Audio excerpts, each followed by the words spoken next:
Olá pessoal, tudo bem? Professor Robson aqui. Vamos para uma aula de Química 1. Agora nós vamos avançar falando de eletrólise. Então, vamos lá. Então, esses materiais aqui são produzidos através da eletrólise, tá? Eles são recobertos por um metal num processo químico chamado eletrólise, tá? Folhado a ouro, né? Cromado. Então, isso tudo acontece com a eletrólise. Então vamos lá. Pode dizer que a eletrólise é um fenômeno de decomposição de uma substância pela ação de uma corrente elétrica. Então, vamos lá. Nós estávamos falando de pilha até agora. A pilha era um processo espontâneo que transformava energia química em energia elétrica. Agora é o contrário. Agora eu preciso da corrente elétrica para fazer um fenômeno químico, certo? Para fazer, no caso aqui, uma decomposição ou até uma deposição, né, de substância. Então, nós temos aqui um exemplo de eletrólise aqui e um produto feito através da eletrólise. Então, a eletrólise ocorre em soluções onde existem íons ou com substâncias iônicas fundidas. Então, pode ser, por exemplo, sal dissolvido na água, posso fazer uma eletrólise ali, ou eu posso pegar o cloreto de sódio e derreter ele, tá certo? E ele derretido, os íons ficam soltos, aí eu consigo fazer a eletrólise. Então, vamos lá. Olha só, nós temos aqui um gerador, tá? Um gerador, uma fonte de energia que faz passar corrente elétrica pelo recipiente. Ó, nós temos aqui um recipiente com ânions e cátions. O ânion vai para o polo positivo e o cátion vai para o polo negativo.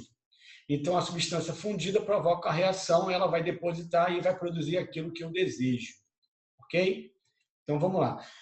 Essa eletrólise pode ser de dois tipos, ígnea e aquosa.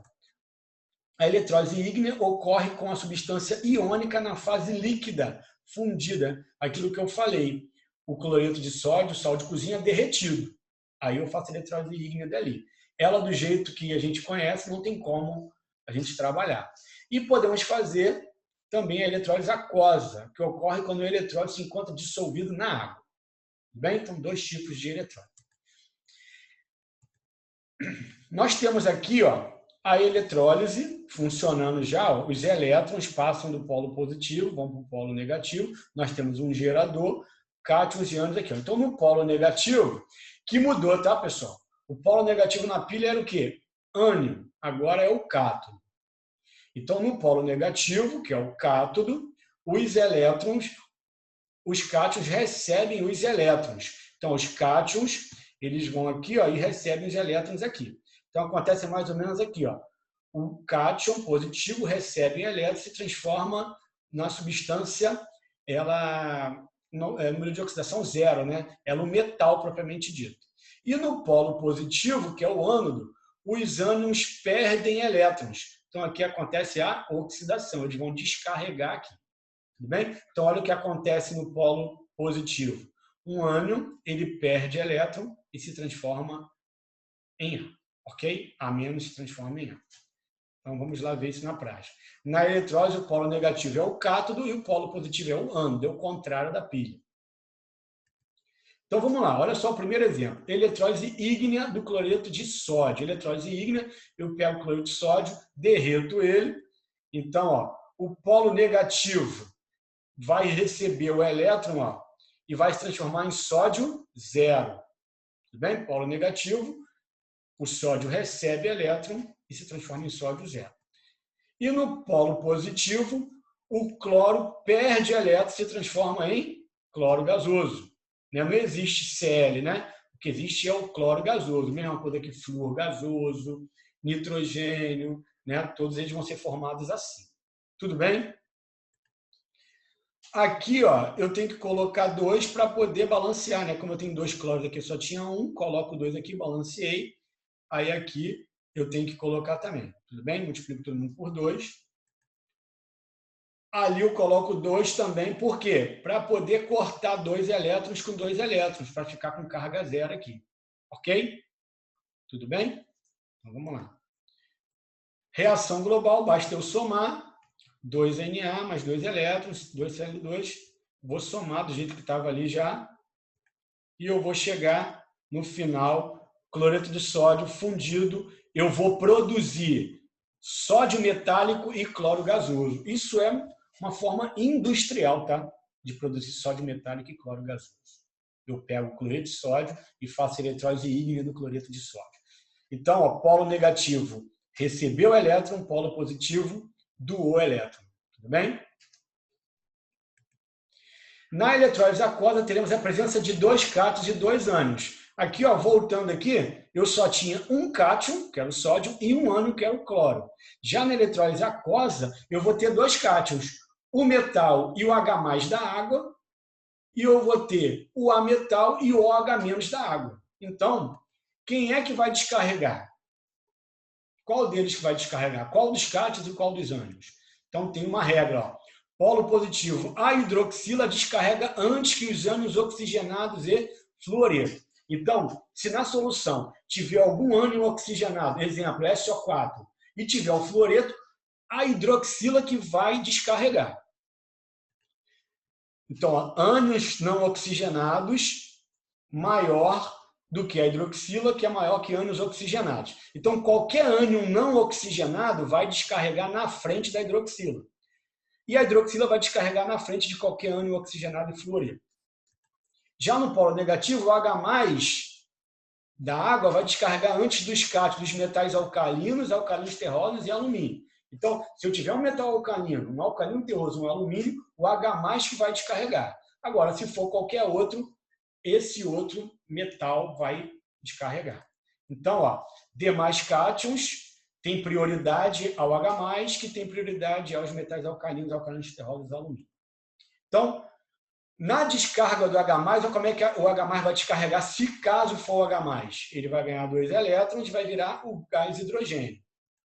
E se no caso for a hidroxila, a reação que você vai ter que colocar é essa. A hidroxila ganha 2 elétrons, transforma em água e gás oxigênio. Então, vamos ver a eletrólise aquosa do NaCl. Ó, primeiro, ionização da água, depois a dissociação. Eu tenho que fazer exatamente nessa ordem, tá? Ionização da água, dissociação do NaCl, olha lá, H2O vai formar o H+ e o OH-, NaCl vai formar o Na+ e o Cl-.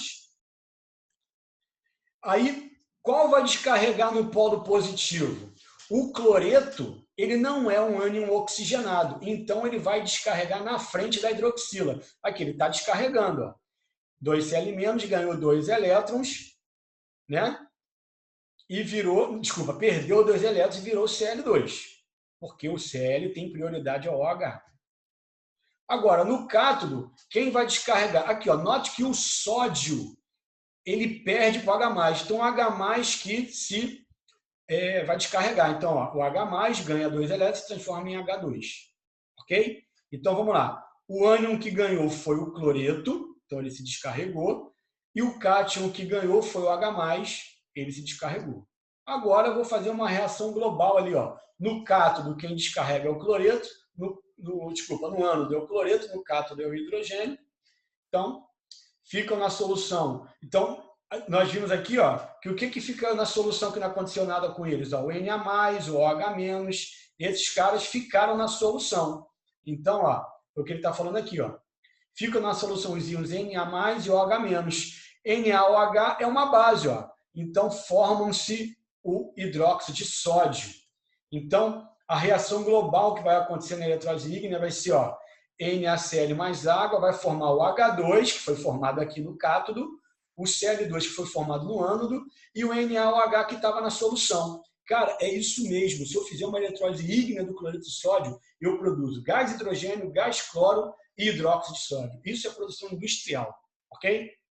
Então, nós temos aqui um resuminho da eletrólise aquosa do NaCl. Olha lá o que acontece. Ó, saiu o cloreto, saiu o hidrogênio e ficou NaOH. A solução final apresenta caráter básico devido à formação de NaOH. Ok? Então, o indicador aqui provavelmente é fenolftalina, por isso que aqui ficou rosa-choque.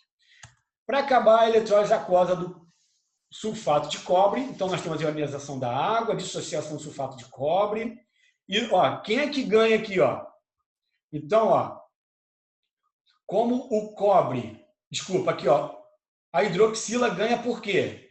Porque aqui, ó, é um ânion oxigenado, tá vendo? O SO4. Então, a hidroxila que vai descarregar. Agora, No polo negativo, quem vai ganhar? O cobre vai ganhar do hidrogênio, porque o cobre não é metal alcalino nem alcalino terroso. Então, já fiz as duas reações aqui de descarga. A hidroxila perdeu elétrons, se transformou em água e oxigênio, e o cobre ganhou elétrons, se transformou em cobre zero.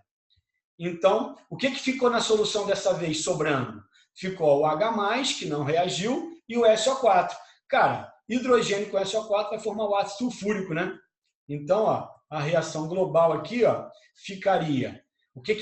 qual era a produção aqui? A produção seria cobre sólido, né? Cobre metálico, gás oxigênio e mais o ácido sulfúrico seriam, né, os produtos da eletrólise aquosa do sulfato de cobre. Ok, pessoal? Então, terminamos aqui. Vamos fazer exercícios. Até a próxima.